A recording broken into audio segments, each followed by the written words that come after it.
Assalamu alaikum warahmatullahi wabarakatuh. I just wanted to reflect on something that happened today. Basically, I'm selling my laptop right on Facebook Marketplace.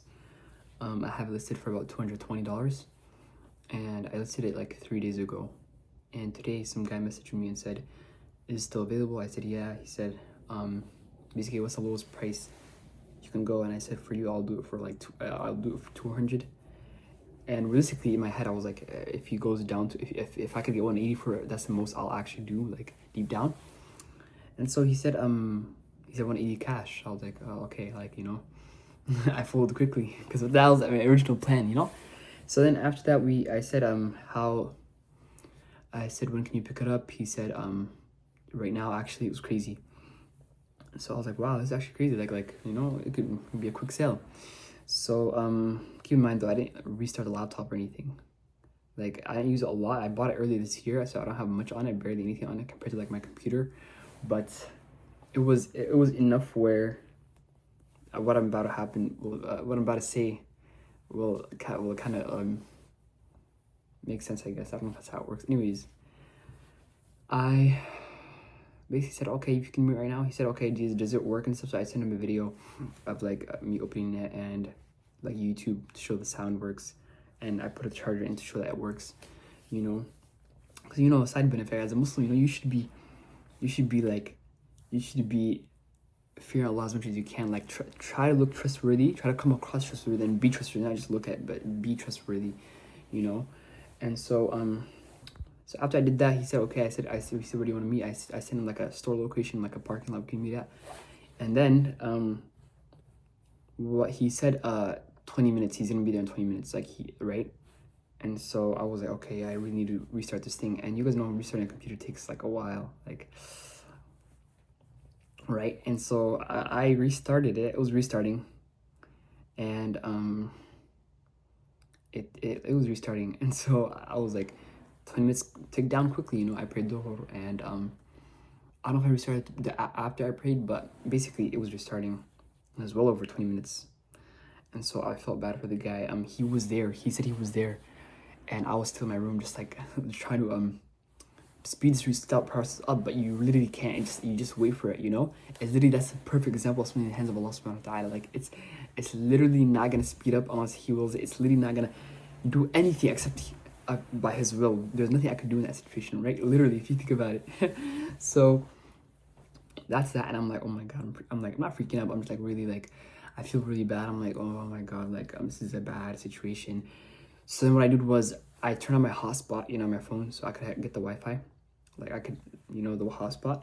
And so I connected with my laptop, and I said, basically I could do it on the drive there. Hopefully it's done by then. So my laptop now is connected to my iPhone's Wi-Fi, and I'm in the car. I'm driving to the store location, and the store's pretty close to me. So I'm like, oh my God, I hope it's done by then. And I remember making dua and everything. I'm doing istighfar, I try to really just, get this to just work out. And so after all this, I'm at the store, I'm at the parking lot, and I didn't tell him I'm there yet. I just said I'm driving there. When I was about to go, I told him I'm driving there.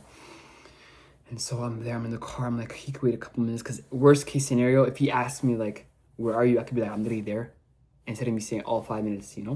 So then it's restarting, and then he started saying like, oh, are you nearby? I said, yeah. So I'm literally there. So I'm not lying, I'm literally nearby. And so after all that, it's still restarting, and I'm just like, oh my God. I think like 10 minutes went by, 15 minutes even.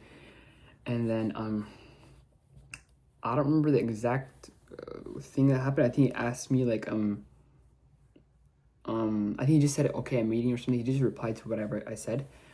And so I messaged him, and I literally told him, I said, the computer's taking so long to restart. I said, do you want to wait? Or do you want to reschedule a different time, later? And he said, basically he just kind of reiterated. He was speaking, by the way, Spanish. So I was translating what he was saying, and I'm assuming he was translating what I was saying. So he said, what was it? Where's the story? Yeah. So he said he's kind of said he's right, you know, he's in the right state. He said, I've been waiting. He said, are you driving here? Or are you still like basically at home, like waiting for it to restart? And I said, oh, that was after. Hold on, I'm kind of jumping. So basically, after I'm there waiting for it to restart, and it's not budging. I'm like, oh my god, it must be the Wi-Fi of the phone. You know, it's not that strong. And I searched it up, and it said, you need good Wi-Fi or whatever. So I went back home. I literally went back home. I put the laptop in the home Wi-Fi, so it's a bit faster now. And on top of that, it said it needs the charger to be plugged in. So I went back in the car. I got the charger. I came back out. I put the charger in, because it needs a charger to restart. My laptop had charge, but I just needed a charge to do the restart process. So I'm back home now. And then that's when he asked the question like, are you still on the way, or no, are you on the way, or are you still waiting for it to restart? I said, I'm waiting for it to restart. And then I just told him like, I said, can you wait? And then I just said like, I felt really bad. Like think about it. It's like what, 30-40 minutes since he's been there, right? And so I said to him, this is taking really long to restart, and I said I could send you money for the inconvenience, like gas money for the inconvenience. Do you have Cash App? And I said, we could cancel a sale. And he said, I can wait if you want. It's like basically it's your call. He literally said to me like that. And I said, I thought about it, and I was like, and I just looking at the computer, you know, and it's still in the process of restarting, you know. And what I ended up doing was I told him, I said I don't want to keep you waiting. And he said okay. He said I have Zelle, because no, I said I don't want to keep you waiting. Do you have Cash App? And he said he has Zelle. And then once he said that, I thought about it for a little bit, and I was waiting for you. So I was like, maybe do I still have a chance of this speeding up and like ending, so then I could send him his. I mean, so then we could just do the sale again somehow, and I could even give him an even more discount, because it was $220, and we argued on $180, but now I could do for $160. You know, I know it's a laptop and everything, but just the inconvenience, I felt bad. You know, he's been waiting. So I thought about it, and it's been like 3, 4, 5 minutes, and then I said, okay, and I sent him $30 for the inconvenience. You know, I was thinking about 20, but I'll do 30. And then he said, okay, no problem, gracias.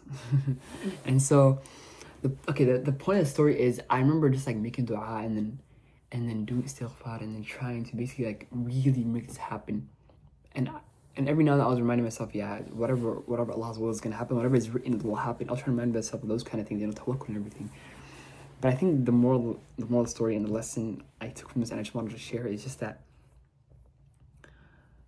Allah always does obviously what's best for us, but we're the ones who slip up, you know.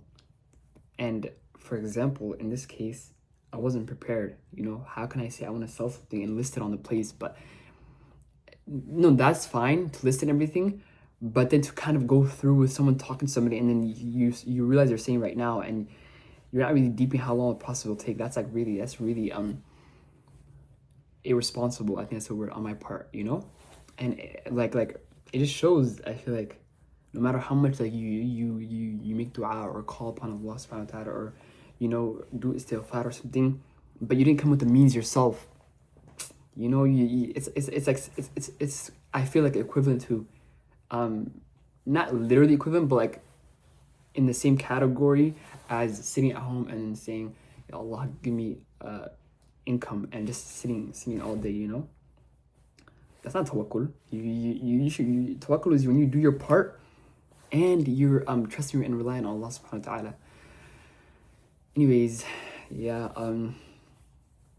or maybe I don't want to say that was actually a bold statement.